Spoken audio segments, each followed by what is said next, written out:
Welcome to the Bioptimizers Awesome Health Podcast. And now here's your host, Wade T. Lightheart.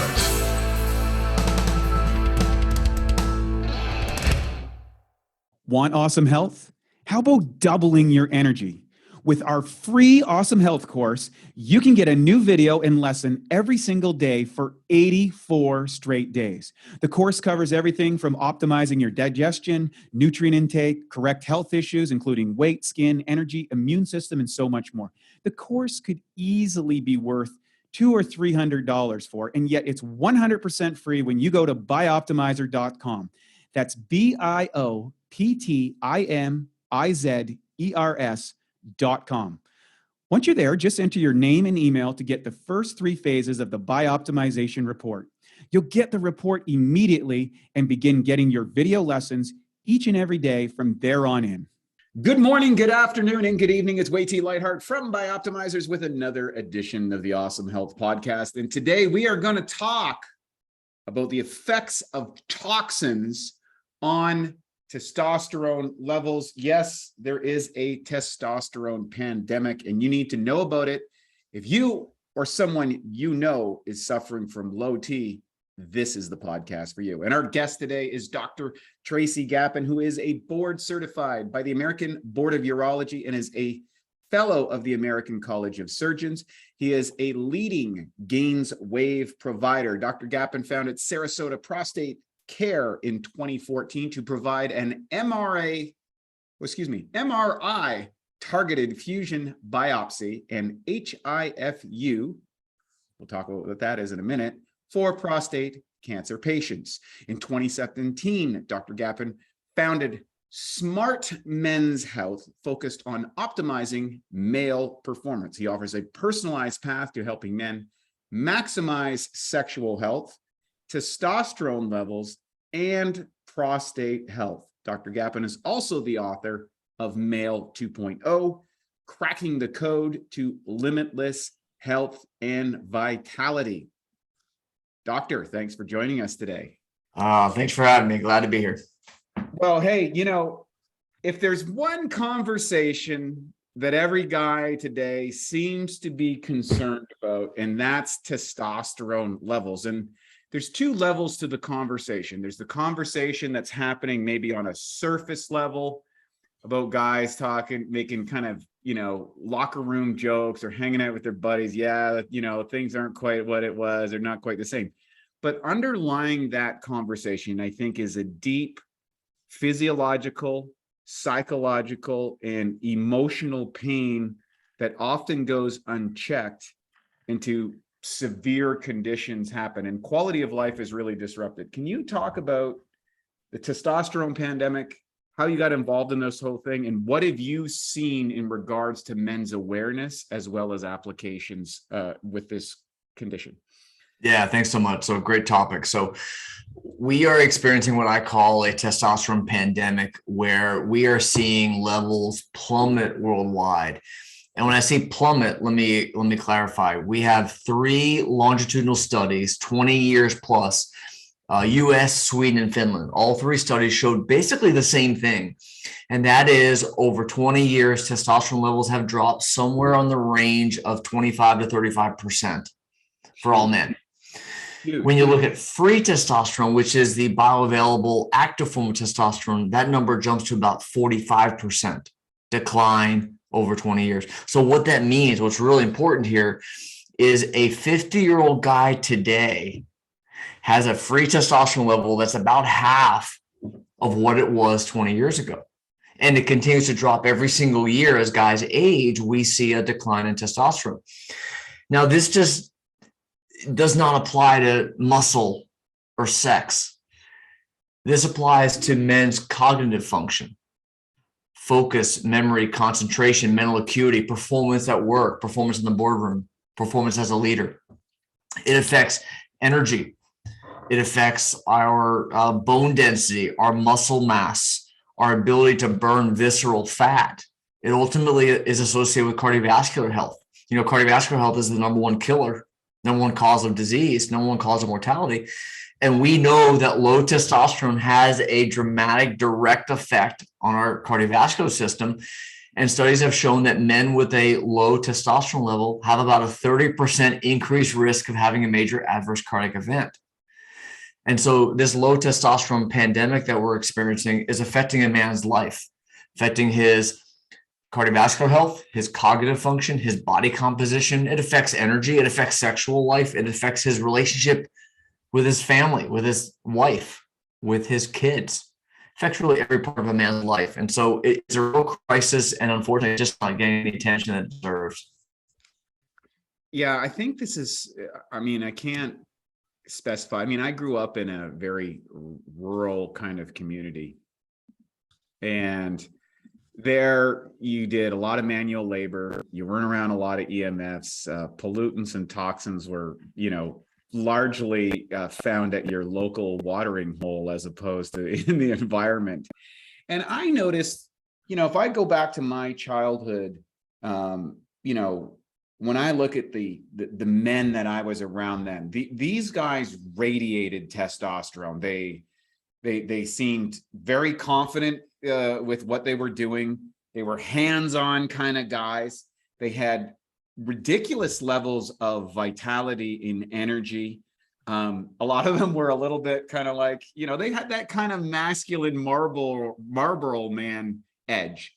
And today I'm in the digital world. If I look 30, 40 years later, I'm in the digital world, a lot of internet marketers, and I see the set of guys that are 20 years younger than me. And I see kind of like not what I call real, like you see that they're hormonally comparable, that they're not acting and behaving and activated the same way men were back then. I know it's a different world, but it's like, it's obvious to me that there is a major difference between those men of 40 years difference. So they're looking at the same age for age. Why is this happening? What's going on? What is the causes of this testosterone pandemic? And women are complaining about it as well, by the way. Sure. Yeah. And you're spot on that I see men in my practice every day in their 20s and 30s who have ridiculously diminished testosterone levels. And the problem is our medical. Can you give us So our medical system is based on lab results that tell you your normal range is 190 to 680. These ridiculous ranges. One lab may say 250 to 700. The next lab may say somewhere different, somewhere around there. So what that is telling us, the medical community is trying to tell us, is that if your testosterone level is 251 weight, you're normal. If it's 249, oh, now it's low. Now you qualify. Now we can give you the ICD-10 diagnosis code of hypogonadism, and now you're actually eligible for treatment. Let me explain why that's. When you look at those lab results and they tell you that range that you're looking for, and it says 250 to 800, let's just say, pick numbers in that somewhere in that ballpark. It's a ridiculous range, first of all, but those numbers are created statistically from them looking at all the millions of lab tests that they do. So Quest does 1 million testosterone levels, and they get their data, and they create a bell curve based on those results. And they go 2 standard deviations on either side of the median, and that's your reference range. Oh man, that's just garbage. It's crazy. Those lab results, they're not normal.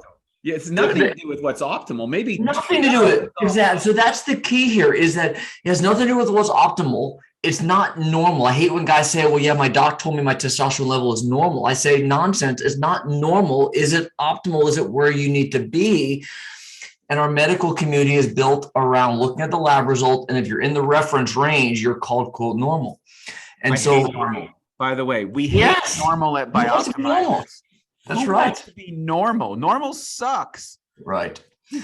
And remember the 3 studies I mentioned at the beginning that show that our levels have plummeted over the last 20, 30, 40 years, in fact. And so you can understand easily then how that reference range has continued to go lower and lower every single year as the population levels decline. Right. that, like you said, has nothing to do with what's optimal or ideal. And so the next obvious question is, well, what should my numbers be? What should I aim for? And my goal is looking at free testosterone. Bingo. This is another thing that I think a lot of people don't get. Yeah. Yeah. You can have really high testosterone levels, but can you explain the relationship between testosterone and free testosterone? Because free testosterone is what makes the Yes. run. So your testosterone is floating in your bloodstream. For it to actually be effective, it has to get into the cell. It gets into the nucleus of the cell, and it affects DNA transcription. Okay. So for it to have an effect, it has to get into the cell to do its job, whether it's improving a brain cell function, whether it's improving muscle development, whether it's burning fat, whatever it may be, it has to get into the cell to have that cellular effect. Testosterone floating in the bloodstream is sometimes bound to other proteins such as SHBG, sex hormone binding globulin, SHBG. It attaches to hormones like testosterone. When that testosterone molecule is bound to SHBG, guess what? It can't get into the cell. It's too big now. The molecular size of it is such that it can no longer penetrate the cell membrane, and so it can't do anything. It's ineffective. Now, we recently have come to find that perhaps there may be some minimal effect external to the cell just by attaching to the cell wall. But in general, 99+%, let's just say for the sake of the listener, the outcomes, the effects of testosterone occur by entering the cell and entering the nucleus of the cell. And if it's bound to a protein, that can't happen. And so when we look at testosterone level is your entire quantity of testosterone molecules in the bloodstream. The free testosterone are specifically the molecules that are not bound to those proteins and are thus able to get into the cell and have an actual cellular metabolic effect. The analogy I like to use is your testosterone level is your army. The free testosterone are the soldiers who actually have guns. Mm-hmm. Can you explain and maybe unpack the type of proteins that are binding up your free testosterone, and maybe you can kind of expand on that, because is that correlated to maybe toxins or contaminants or other items that are dietary related things? What do you see? Yeah, so I'm excited to talk about all the toxins crushing our testosterone levels. Absolutely. But what you're referring to, I think, is what are the proteins in the bloodstream that can bind to testosterone? And sex hormone binding globulin is by far the most common protein. Alpha-1 antitrypsin, albumin to a lesser extent, although when albumin binds to testosterone, it's a weak binding. And so sometimes it can actually release that testosterone molecule. So we care more about specifically SHBG. So target free testosterone levels for my patients are somewhere in the range of 200 to 250. To get to that level, the total testosterone may only need to get up to about 1,000. For some men, they have so much SHBG that we need to get the total testosterone maybe even as high as 1,500 to get that free testosterone to 200. So that's a variable, the SHBG level, which is very difficult to actually change. A lot of guys are like, well, how can I lower my SHBG to give me more free testosterone that's not bound? And herbals like stinging nettle root may have some effect. There's some SARMs that may have some effect, some compounds like that.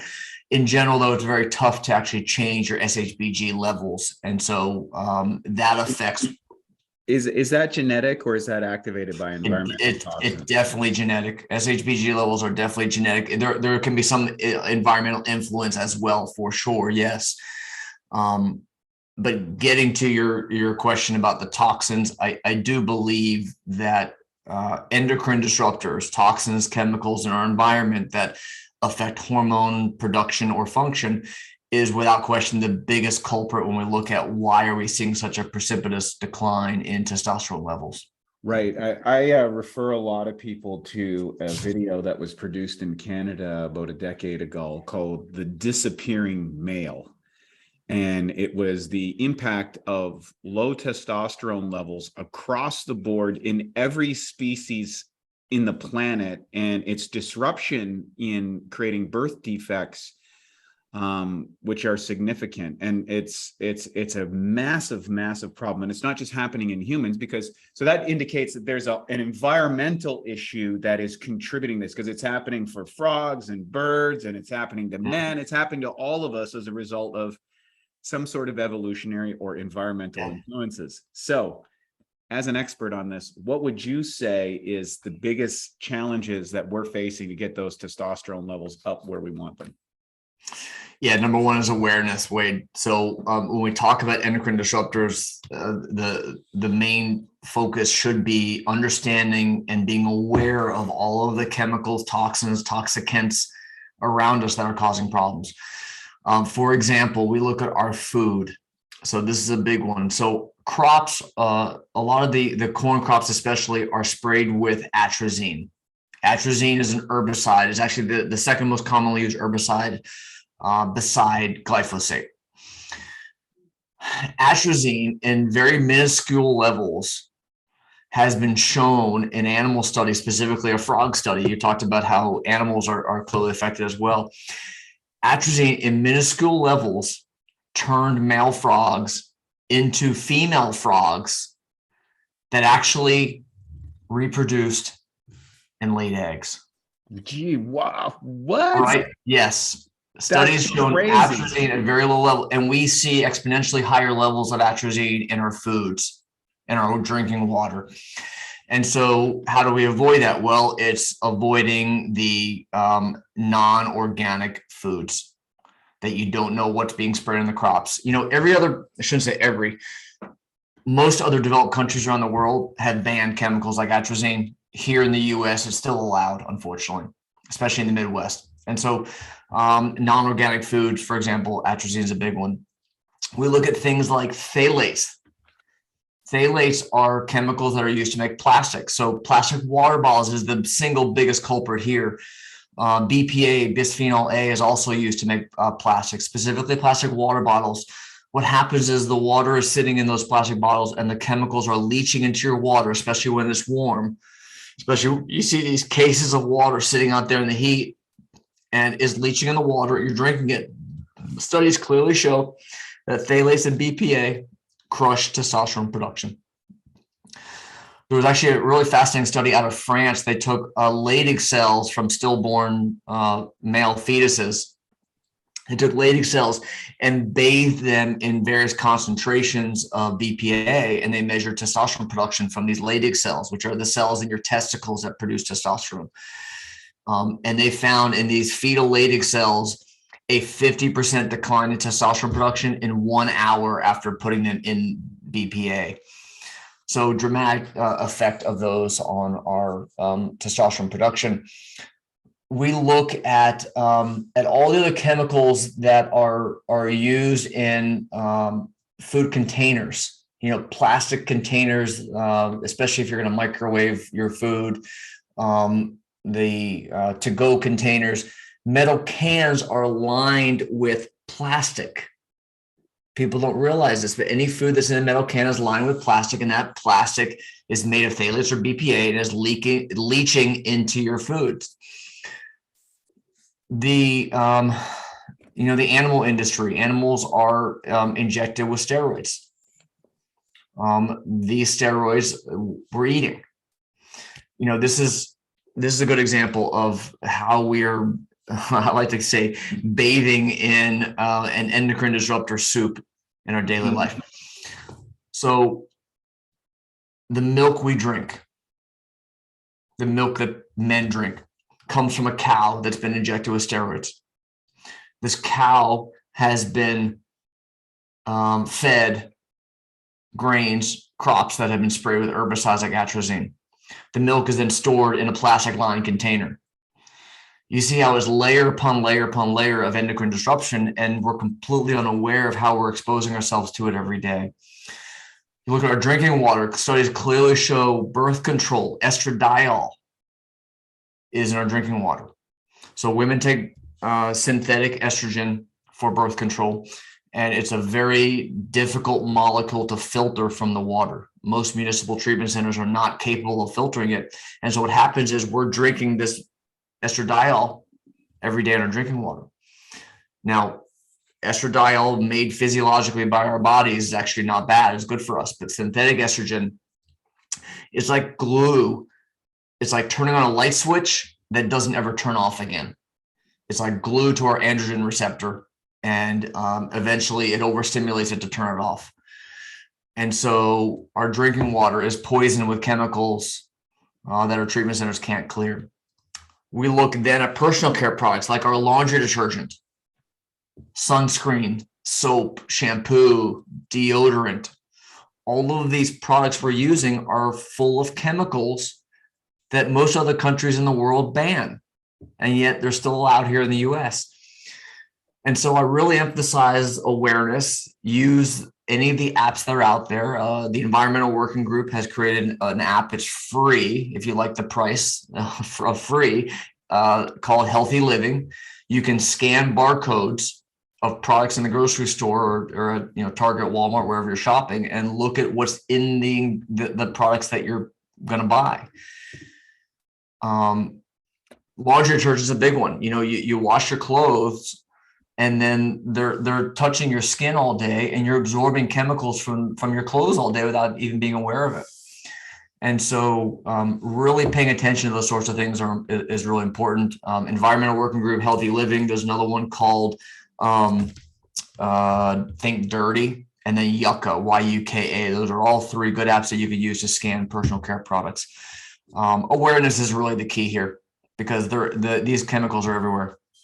This is great information, and I think it's important for both men and women, because a lot of times women are controlling the purchasing dollars in the house. They need to be conscientious and aware of these things. I know as someone who advocates a healthy lifestyle, one of the questionnaires we have people fill out is all of these chemical agents that could be influencing it. And if you're not cognitively aware, the chances are that you're getting an excess of these toxic chemicals in the system is it's guaranteed. It's not a question of if, it's a question of how much you're being subjected to on a daily basis. So I'm assuming when someone comes to see you, that this is one of the first steps that they have to, you get your testosterone levels checked. You look at your free testosterone, your ratios. Then you're looking at potential contaminants that are coming into your life, I would imagine. Is that the process that you go through first? Or like, what is the whole thing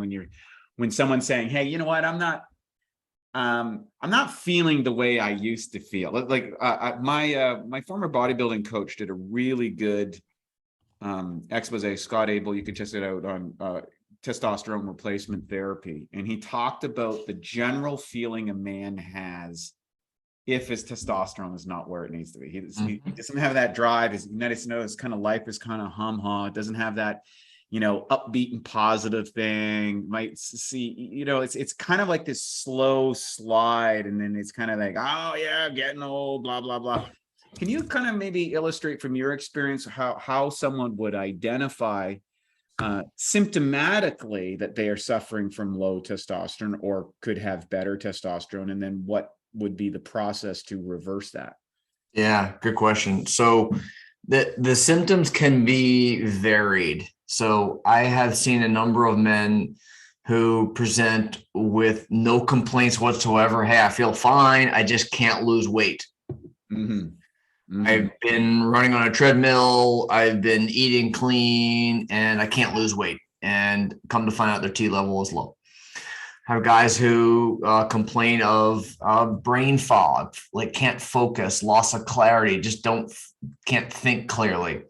Guys who are incredibly fatigued, especially later in the day. I start out, I wake up and I'm super tired. I get going. I'm kind of okay with a bunch of coffee. And then I just crash middle to late afternoon, and I can't wake up. I'm just exhausted. Or I get home and I see the kids and I just want to crash, have no interest in sex with my partner. I'm really just exhausted, just want to go to bed. Or I just don't really have any interest in sex anymore. Mm-hmm. My wife is chasing me instead of me chasing her. Something's just not quite right there. Or I can't perform in the bedroom. I'm interested, but I can't quite perform like I used to. Any of those presentations are potentially a sign of low testosterone. I've seen the gamut. And so that's why I think it's important to get tested, to be sure you check a free and total testosterone as well. I think it's also really important to emphasize that we need to go beyond testosterone when we look at men's health. By that, I mean that there's so much to unpack here around testosterone, but there are things that are as important as well, like sleep. Good quality sleep is so important. Stress resilience. We can't avoid stress, but how do we make our body resilient to it and be able to handle it and adapt to stress? Our gut health. The microbiome controls almost every aspect of our body: hormone production, serotonin levels, immune function, neurotransmitter production in our brain. All of these things are directly affected by our gut. Looking at cortisol, a stress hormone, it can be affected by a number of these things as well that can all come into play when we look at men's health. And so genetics can help us really individualize what foods you should be eating, because so often nutrition is a big part of it, but guys come in and they ask me, like, "Doc, what do I eat?" Well, it depends on a lot of things, especially your genetics. So I think the key is putting all those pieces together and understanding that a systems approach is really what men need to overcome those challenges. Absolutely. And it's a complex, so many people today suffer from what I call low resolution thinking. You hear the thing, what's the one thing that I need to do? And the one thing is you need to pay attention to everything, and understand systematically. Okay, so let's say someone, comes over to your clinic and they're like, you know what? I'm not having sex regularly. I don't seem to have the energy and drive that I used to have. I find I can't remember stuff. I'm skipping out stuff, and I'm 30 pounds overweight. I'm working out, but nothing seems to be working. What do I need to do? Right? Like nothing, like as I identify as a man, or how I identified in the past, seems to be compromised. Do I accept this, or do I turn that around, and what do I need to do? Yeah, absolutely. I see that every day, Wade. And the key is, number one, every man's different. Every man's unique. And the challenges that each man faces is going to be slightly different. And so I always start with diagnostics, it's understanding what a guy is experiencing, what his challenges are, what his struggles are, what are his goals. From that, we can choose the right diagnostic test that he may need. So, for example, that may include blood work looking at all of his hormones, not just testosterone, but how about his thyroid and his cortisol and vitamin D and DHEA and melatonin and nitric oxide and all the other hormones that we care about. Looking at his cardiovascular health, looking at his lipid, looking at his micronutrient levels, markers of inflammation, metabolic health, how he's processing glucose, blood sugar levels, insulin levels. All of these markers, all these metrics matter. Looking at microbiome, looking at organic acids, or metabolomics, we call it, which are markers of metabolism. It's understanding how all of these pieces come into play and ultimately affect physiology and affect the human operating system, so to speak. And so there's no one magic quick fix. Guys typically want the magic peptide that can help solve everything. And the answer is, well, yeah, there are peptides that we can use as icing on the cake, but first we got to build the foundation first and get everything right first, reduce inflammation and so on. I think that's part of the challenge out there too. There's kind of unfortunately, it's kind of a turnstile approach. Oh, your testosterone's low. Come on in. We'll give you a shot of testosterone with these kind of clinics. And it's very low resolution stuff. And it's not looking at all these other agents. It's not providing insight into these disruptors. And I think that leads to worse problems, because now I always say, your body's responding in one particular way, like depressing a hormone or activity or testosterone. So that's a symptom of a variety of conditions. And just throwing some testosterone in the mix, you get a quick bump maybe for a little while, but then now your body still hasn't addressed those early issues, and you may compound the problem as opposed to make things work. Would that be accurate? You're absolutely right that there is such a tendency to throw the testosterone Band-Aid on the problem, if you will, and think that that's the issue. And so often men will come see me because another doctor's already done that, and they're like, "Hey doc, something's wrong here because I still feel like shit. It's not working." And so, yes, it's such a common mistake to focus on just the testosterone. Will that solve everything? Absolutely not. And we find that often that it's definitely the starting point, and it definitely helps men feel better. You know, a lot of times men lose their vitality, they lose their drive, they lose their confidence, and therefore they don't eat right. They don't make healthy decisions. They don't sleep. They don't put priority on what's important in their life. They're not working out. Sometimes fixing the testosterone turns enough around where they can see the light at the end of the tunnel. They can see a vision of the future. They can start to embrace the possibility that they can transform their life. And that's really the first step. And sometimes you got to leverage testosterone and the effects of it just to help get a guy going to make those other changes. Yeah, makes sense. Let's kind of go to the next level, because I think you talked about sleep. And can you talk about years ago, a few years back, I went through a very stressful period of my life. And I wasn't sleeping right. I was working too much. I was also traveling a lot. So my sleep cycle was disrupted. I wasn't really getting a lot of deep sleep and recovery. And my testosterone levels crashed. And it was a horrible feeling. It just sucked. And, you know, I had to make some big changes in my lifestyle in order to bring that back. And I was able to get that reversed and came back online. Can you talk about the role of sleep in testosterone production and why so many people's sleep are disrupted today? And now for a Bioptimizers fixed digestion tip: supercharge your protein shake. Everyone knows protein shakes are a great way to sneak in extra protein, build more muscle, even replace meals and burn more fat. The problem is the highest quality protein typically absorbs at around 40%. One way to fix this and dramatically increase how quickly and effective your protein shake digests is to add 2 to 3 capsules of masszymes into your shake. One research study showed that pre-digested protein during a meal increased muscle growth significantly. To take advantage of this, just blend the open capsules into your shake, and within 15 minutes or less, the enzymes will have begun to break down the protein into amino acids. This can make your shakes at least 2 to 3 times more potent. Some people do this and sip on their shake while lifting to provide their muscles with a steady stream of amino acids during their workout. To save 10% on masszymes, use the code SHAKE10, that's SHAKE10, at masszymes.com. That's SHAKE10 at masszymes.com. Yeah, absolutely. There's a great study at a University of Colorado that looked at college students, and they kept these kids up all night and found their testosterone levels are about 50% decreased after just one night of sleep deprivation.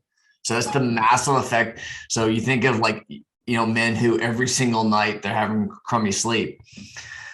So what happens there is when we don't get good quality sleep, and we could talk about quality versus quantity, when you don't get good quality sleep, it promotes increased levels of cortisol, your stress hormone. It's creating physiologic stress. Your body has not had time to repair and recover like it needed to, and so it raises cortisol.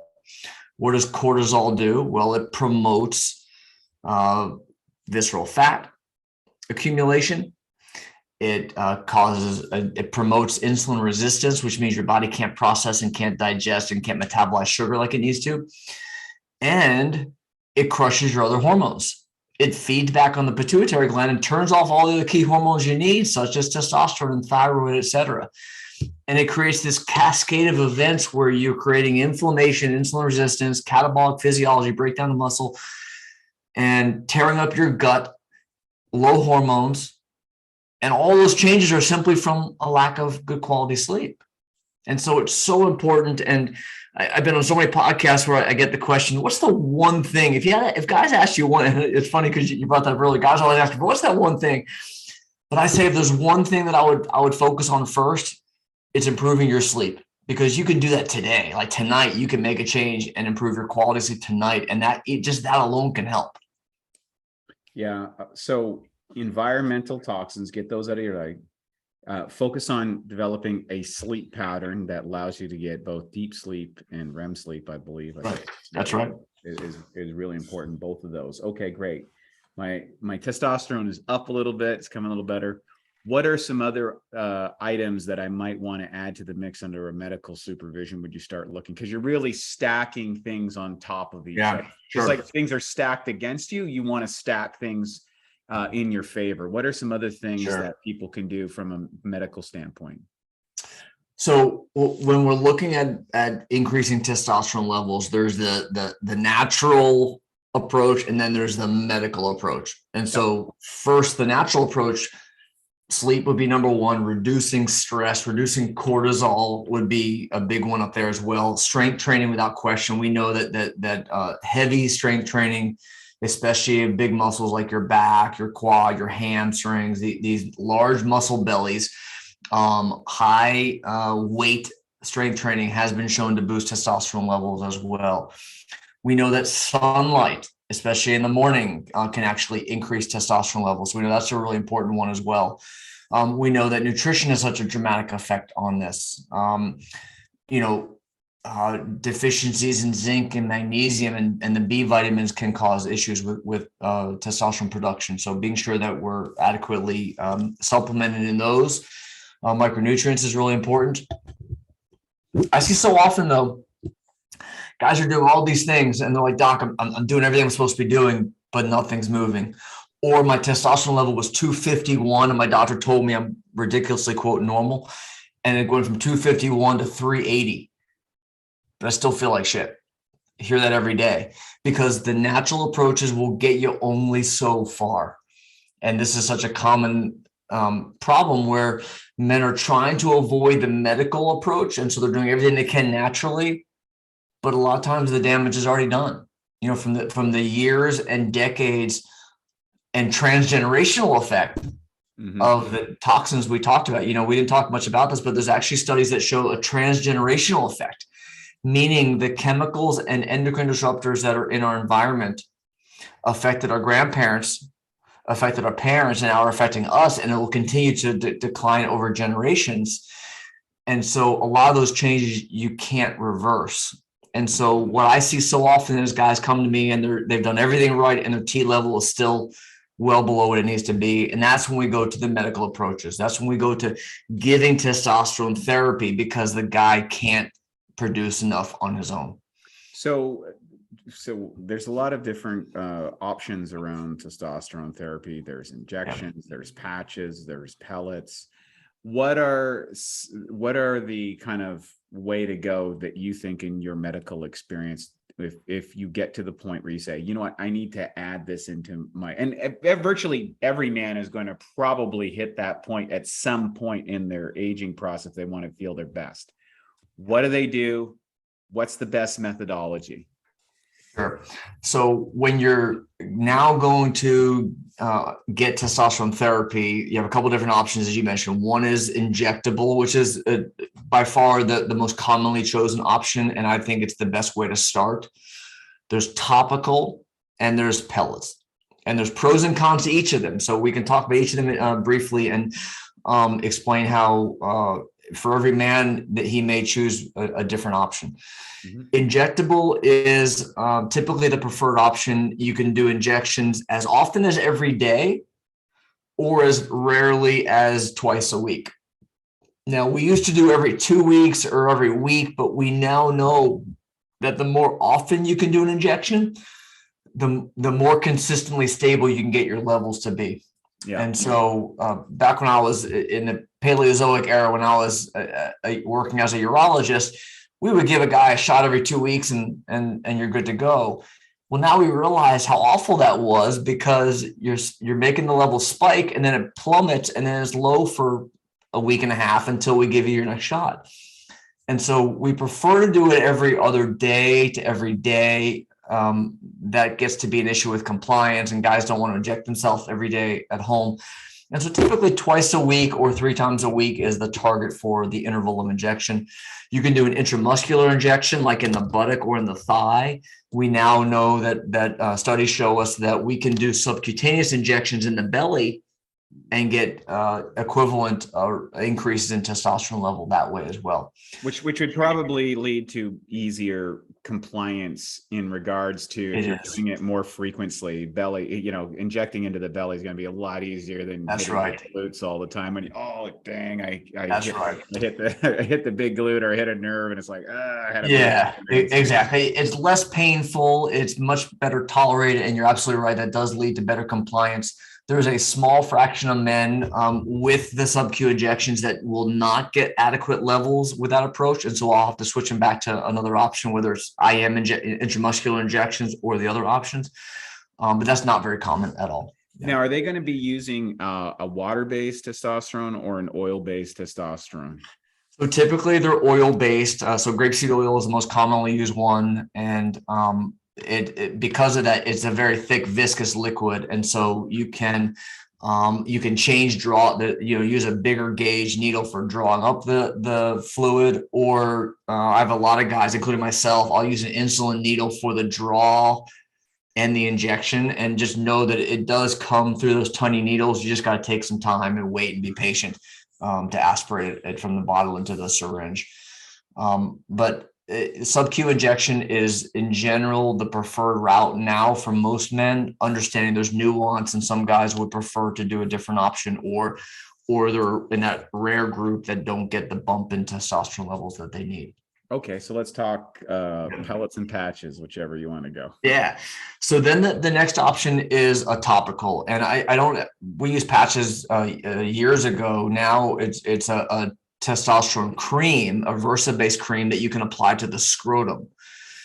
Now, we used to apply these alcohol-based branded testosterone gels to the chest, arm, and we found that the level was still very poor. So, for example, a guy with a testosterone level of 350, you give him these alcohol-based, and I don't want to slam any of them, but Testum, Fortesta, Axeron, any of these alcohol-based branded ones, the levels will go from 350 up to 600, 650, 700.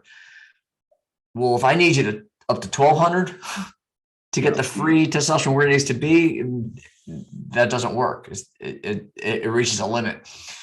I love the compounded Versa-based cream for testosterone, because when applied to the scrotum, I can get a massive increase in testosterone levels with that approach. And so we can get you where you need to be without question.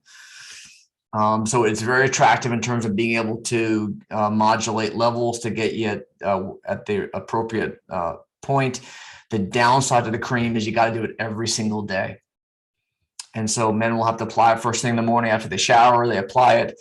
If they go swimming, if they take a shower shortly thereafter, if it washes off within a couple hours, you don't get the effect. And it has such a short half-life that you got to do it again the next day, or else it's gone. Mm-hmm. So the big downside for topical is you got to do it every single day. Is there any skin issues that come with Topograph, or they've got that kind of worked out now? Well, yeah, guys don't seem to get any trouble with it. In the past, with some of the alcohol-based ones, guys would get rashes or skin sensitivity to it. I can't say I've ever had a guy have a real problem with the Versa-based creams on the scrotum, other than they're lathering on the cream down there. It's a little awkward at first for them. You can't touch children if it's on your hands, because it can be transferred from your hands to children. Guys that have these little gorilla babies. Yeah, that's right. That's right. Some guys cut that out. Some guys are like, my kid's gonna make the NFL. I got a rough cream all over. No, yeah, don't do that. It's not really a problem in general, as long as you just wash your hands afterward. Not a problem. Right. Okay. That's the topical cream. The third option are pellets, and pellets can be good and bad. Pellets are good because they can last 4 months at a time. They're put in the buttock or in the lower back, rather, excuse me. And they're placed by numbing up the skin with some lidocaine, making a small puncture, and with a trocar with a long metal shaft, I can advance these little pellets under the skin, and they stay there for 4 months as they gradually dissolve and release testosterone. So it's an attractive long-term option for men. Depo-Provera in women is the comparison there. The real downside with pellets is the absorption of those pellets is so varied that I will often have men have dramatically different testosterone levels with the same number of pellets. So I'll give a guy 12 pellets, let's just say 1,200 milligrams of testosterone, and his level may go from 350 up to 900, which is, let's say, is where we want him to be. The next time I do it, his level is 1,800. And same guy, same number of pellets. It should not be that varied, but it often is. And so you can understand how difficult that would be to dose men properly with pellets when there's such variation in the absorption. The metabolism of testosterone varies based on activity, based on visceral fat levels, based on probably other variables that we don't even know yet. So for that reason, I don't love pellets. I've had guys in the military who are leaving the country for 4 to 6 months. That's a good option. Or guys, pilots who are gone for long periods of time. That's a good option for them potentially. I never recommend pellets when we first start testosterone because we don't know how much you're going to need. Right. And in general, I try to steer guys away from pellets for that reason. People talk about pellet extrusion as well, meaning they can fall out of the puncture site where they were put in. I knock on wood, I've actually never in my 23-year career ever had a pellet come out, but for other practitioners, I hear of that. So that's a potential downside. Skin site infection, I guess, is a risk I've never seen myself, but that could be a problem as well. The biggest problem with pellets is truly just the variability in levels. Another area that I want to talk, and we're going to get into gains wave in a second, but I want to talk about maybe a man who has had cardiovascular disease, cancer, or diabetes, the kind of the big three that takes people out. Now, low testosterone is often associated with those conditions, interesting enough. But what if someone, let's say they've had a cardiac event, they've had surgery, maybe they're on diabetic medication, or they're recovering from testosterone and got smashed with a bunch of chemo and radiation and their testosterone's in the toilet. Yeah. What are the options for those gentlemen, and what are the potential risks, if any, both positively and negative with the addition of testosterone? Sure. Great question. So first, cardiovascular risk, and this is the most important one in my mind. As I mentioned earlier, studies have shown a clear correlation with low testosterone and increased major adverse cardiac events, cardiovascular disease. There have been over a dozen studies that have shown the exact same thing. Published studies that show a clear correlation with low testosterone and increased risk of cardiac disease, higher testosterone, lower risk. So without question, low testosterone is associated with increased cardiovascular risk.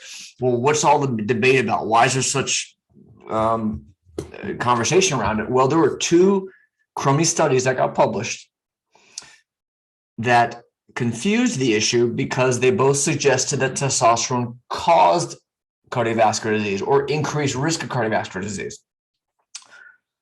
One of the studies looked at prescription data and whether the guy died or not. So guy was prescribed testosterone. Did he die? And that was the data. It was such a poorly designed study that didn't look at what dosing were they at, were they actually getting it, were they taking it, what other comorbidities did they have, were there any other covariables? There's so many things that can affect that. Crummy study, completely invalidated. The second study was a study that actually was found to have women in the study, which completely discredits the whole study when you have women in your men's testosterone study. But the actual raw data they found actually showed the exact same thing we already knew, that testosterone deficiency is associated with increased risk, but they made some fairly remarkable statistical I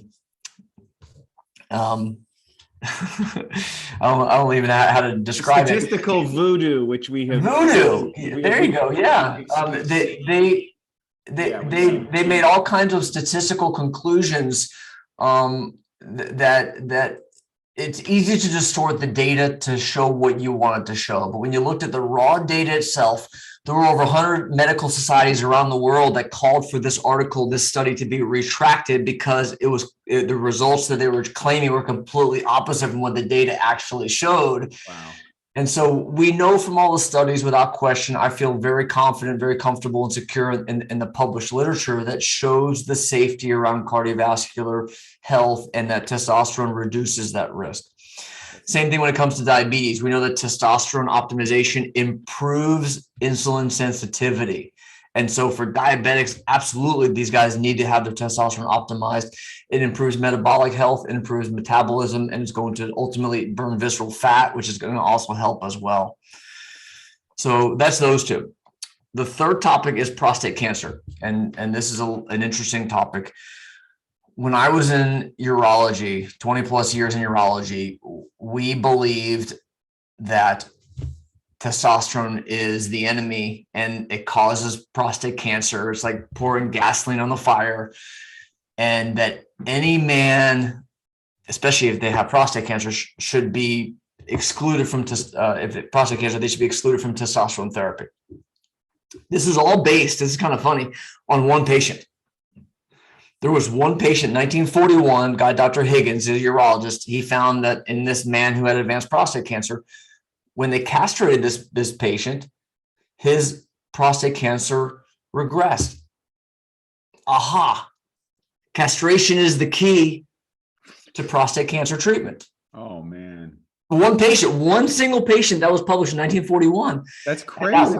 It is. And so what we found from there was that, yes, in fact, castration does suppress prostate cancer growth. We know that. Turning off testosterone, whether it's castrating by literally cutting off a man's testicles or giving him medication to turn off testosterone, will suppress growth of prostate cancer, and it'll make your PSA plummet down near zero. That's a fact, and that's used for men with highly advanced prostate cancer. Now, the problem with that, number one, is the quality of life effects that you're causing. All the stuff we've talked about before, you're actively, iatrogenically, you're causing those with castration, okay?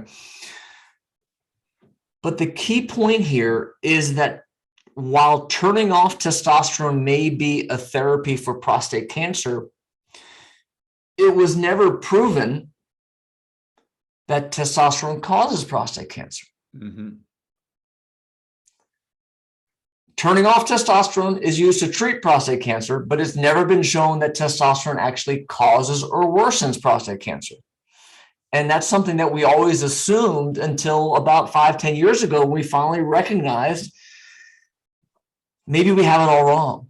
Maybe everything we thought we knew about testosterone and prostate cancer is wrong, because there were studies that showed in men who have had radiation treatment for prostate cancer, who had low testosterone, they were given testosterone therapy.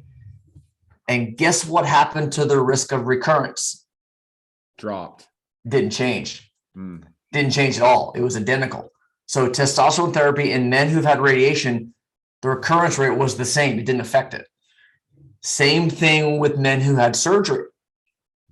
Men had prostatectomy for prostate cancer, and they looked at giving those men testosterone, and the risk of recurrence was identical, no difference.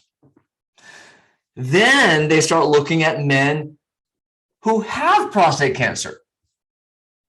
Men who have low-grade, non-aggressive, we call it clinically insignificant, or it's indolent, slow-growing type of cancer that we watch with active surveillance, who had low testosterone, and they gave these men testosterone therapy.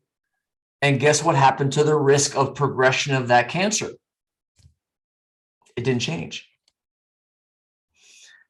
We now know in men who have hypogonadism, giving them testosterone does not increase their risk of ever developing prostate cancer. Amazing. And so it's really made us completely rethink that correlation.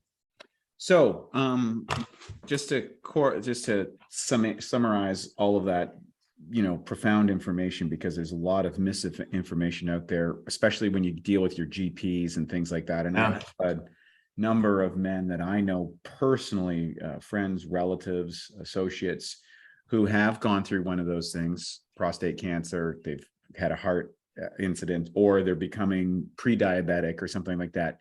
In your opinion, and let's say they're over the age of 55, 60, 70, that sort of stuff. Yeah. Do you think it's a good idea that they consult with someone who could maybe put them on testosterone? Do you think the outcomes and quality of life would be improved? Without question. Yeah, without question. We know the tremendous benefits of having optimized testosterone levels. Mm-hmm. We know that a lot of the theoretical risks have been debunked and discredited and disproven. And we know the benefits that you get from it, both objectively and symptomatically as well. Yeah. Excellent. That's great information. So guys, if you're out there and you're suffering and you're older and you've had one of these conditions, testosterone just may be for you. Make sure you consult a physician who has experience and understands this. Your GP may not. You may have to outsource probably to someone else, because they might not be up to date on all the new literature or understanding of it, or have some predisposed biases. Final area that I want to talk about is GainsWave, and the whole program of GainsWave. What's it all entail? And I know there's some unique stuff, particularly around erectile dysfunction as well. Can you talk about the whole GainsWave? It's a massive trend that's was kind of under the radar, but it's now becoming more and more mainstream. You want to talk about that, maybe your association with it, and what you think about the whole GainsWave? Yeah, for sure. Yeah. So I see the Gapin Institute for High Performance Health. We see a lot of men struggling with sexual health issues and sexual performance issues. And I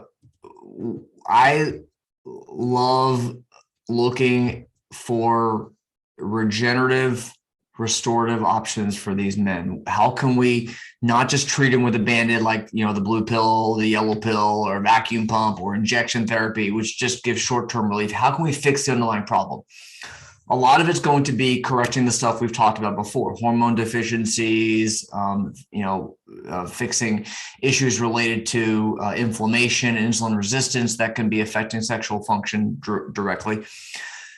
But then we have this amazing modality that has been shown to actually restore normal, healthy blood flow. After all, erectile function is, in fact, increased blood flow to the penis. That's really what an erection is. And so we found that low-intensity shockwave therapy is a treatment that we use for kidney stones in my urology days. But they found that low-intensity shockwave therapy to blood vessels stimulates the production of more blood vessels, a process called angiogenesis.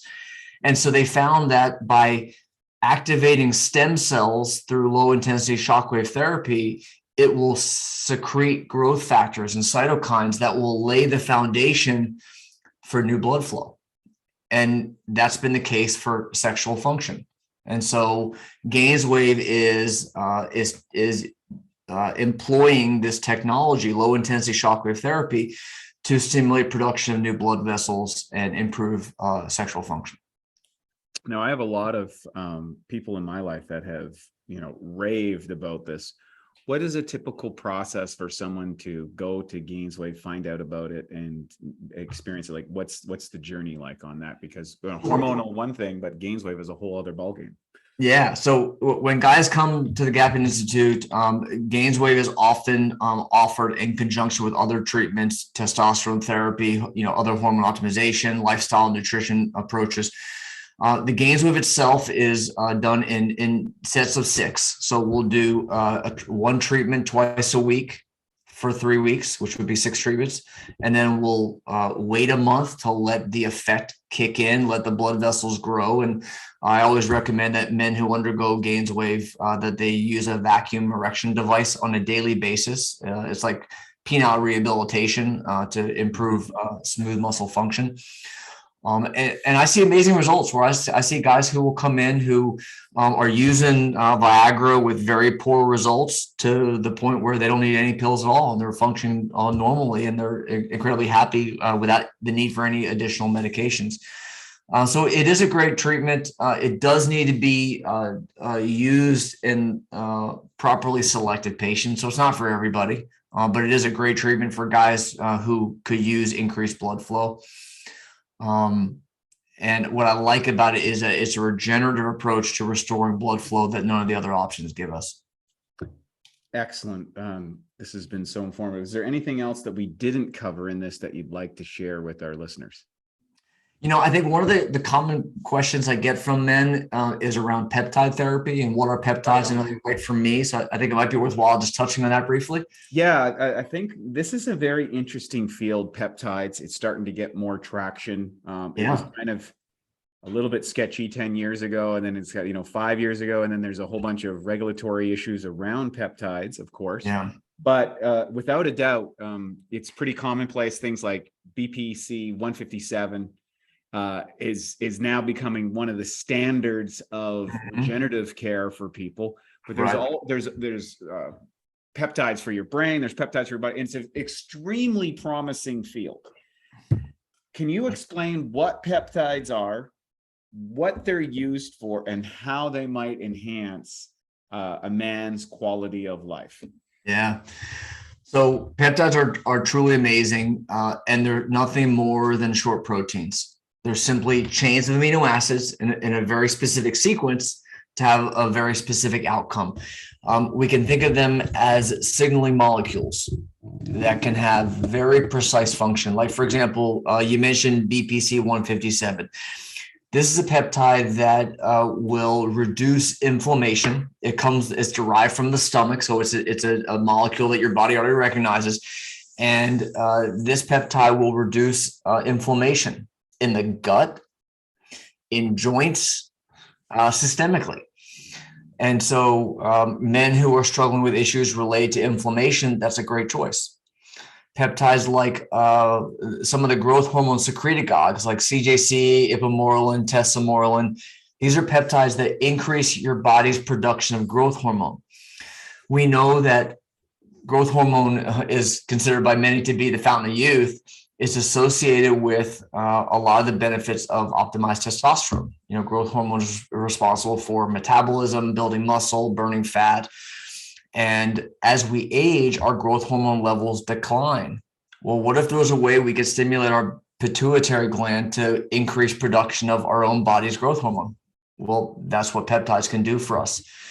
Much better than giving exogenous growth hormone injections, which are synthetic and have a lot of side effects, potentially are incredibly expensive.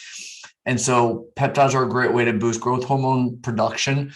I have a lot of men who struggle with sleep, and some of those growth hormone peptides are amazing for improving sleep quality. So I love those CJC, testosterone for those reasons. Thymosin alpha is a peptide that is great for boosting immune function. I used it when I got sick back in 2020 when we dealt with the pandemic. I got in trouble for talking about it then, but there are studies that show the amazing benefits of thymosin alpha when it comes to T cell function, immune Treg cell function. And so thymosin alpha. Thymosin beta is great for musculoskeletal repair. For joints, you can inject it directly into a joint. You can do it subcutaneously right near a joint. It's great for musculoskeletal repair. There are peptides for cognitive focus and memory and sleep and sexual performance. It goes on and on and on, the peptides that we use. I love that they're precision-based. They have very unique functions and relatively few, if any, side effects in general, because they're signaling molecules that our body already recognizes. They just levels get depleted over the years. So I envision that over the coming decade, it's going to be quite common for for men particularly, to be going into clinics, monitoring their free testosterone levels, ensuring that they're removing these environmental toxins, they're taking care of these things, and they're specifically adding the lifestyle integrations along with, hey, let's keep our testosterone levels higher longer, and that's both testosterone and free testosterone, as well as maybe working in different peptides to kind of keep everything working at optimal levels based on what you're trying to do at any given time. Would that be fair to say that that's probably where the future is going to be over the next decade? It's definitely, you're spot on. It's definitely an integrative approach, understanding how we need to take a multidisciplinary systems approach to men's health, and peptides are a nice addition. They're icing on the top, but you gotta bake the cake first, and that's looking at sleep, stress, nutrition, fitness, hormones, detox, mindset. All the other critical components of men's health that are all important in their own rights. I love this. I think this is one of the most valuable podcasts that I've done. A lot of men don't want to talk about it. They don't know what to do. You've been extraordinary in providing us really key, concise things to look at and go out there and take action. So for guys that are listening, I want you to, really look at this. If you've got any of those issues that we talked about, that you're not feeling yourself, you have issues in the bedroom, you may be increased risk for some of these diseases that takes people out. Maybe looking at your testosterone levels and your free testosterone, getting that boosted up, going to a gains wave clinic, that sort of thing is the answer. And I certainly think that if you take action, you'll probably produce a better quality of life, and we're all for that. Dr. Tracy, can you talk about where people can find you, reach you, follow you, learn more about this information? Oh, yeah. Thanks so much. So my website is gapininstitute.com. You can also find me at drtracygapin.com as well. My center, Gapin Institute for High Performance Health, is located in Sarasota, Florida. But we do a lot of telehealth. We work with men around the country we actually have patients in London, New Zealand. So we work with guys everywhere. So a lot of telehealth options available. You can reach out to us directly at gapininstitute.com. I have a giveaway as well, if you're okay with that for your listeners. Absolutely. Perfect. So I have a free copy of my book, Mel 2.0, Cracking the Code to Limitless Health and Vitality. And I have the 10 Secrets to High Performance Health that you can download both of those for free. Text the word health to 26786. Again, text the word health to 26786. You'll get a copy of each of those, and you'll also get a link if you want to jump on a call with my team to see how we can help you. That'll be available for you as well. That's a very generous offer. Thank you so much for grab a copy of that. It is in the notes here at the Awesome Health Podcast. And of course, there's a dedicated landing page called https:// you don't have to put all that in. You can just put rockhard.science.com/bioptimizers. There's a $500 coupon as well. Just put in the code HIMMODEL. Grab yourself a copy of the book, reach out, take action. You can grab life by the you-know-whats and be the man that you've always wanted to be for as long as possible. I want to thank our guest today, Dr. Tracy Gapin, for joining us and being so thorough. Really appreciate that. I am just so excited about this. I know there's a lot of men in my life that are going to benefit from this. I learned a lot today too, and I encourage everyone to take action today. Thanks very much for joining us. If you like this, please subscribe, share it with someone that you know, someone that you love, someone that could benefit. We are out there to transform the health and well-being for people around the world. Thanks so much for joining us today. We'll see you again on the Awesome Health Podcast. And now for a Bioptimizers fixed digestion tip. Turn cultured foods into superfoods. Raw fermented foods like sauerkraut and low sugar, live yogurt can be good for you, but rarely have enough of the right probiotic strains for therapeutic benefit. So here's a way that you can turn them into superfoods. What I do is I get some raw sauerkraut or a healthy yogurt. Ideally, it's grass-fed or coconut-based, and you can empty 3 caps of P3OM into a container and mix it up thoroughly. Leave it at room temperature for a couple of hours before putting it back into the fridge. And what's going to happen is these probiotic levels will be multiplied. In fact, it doubles every 20 minutes. And then what you're going to get is you're going to have a food with strong proteolytic activity. To learn more about P3OM and why its patented strains make it the strongest probiotic available, go to www.bioptimizers.com. Thank you for listening to the Bioptimizers Awesome Health Podcast. You can find more information at bioptimizers.com.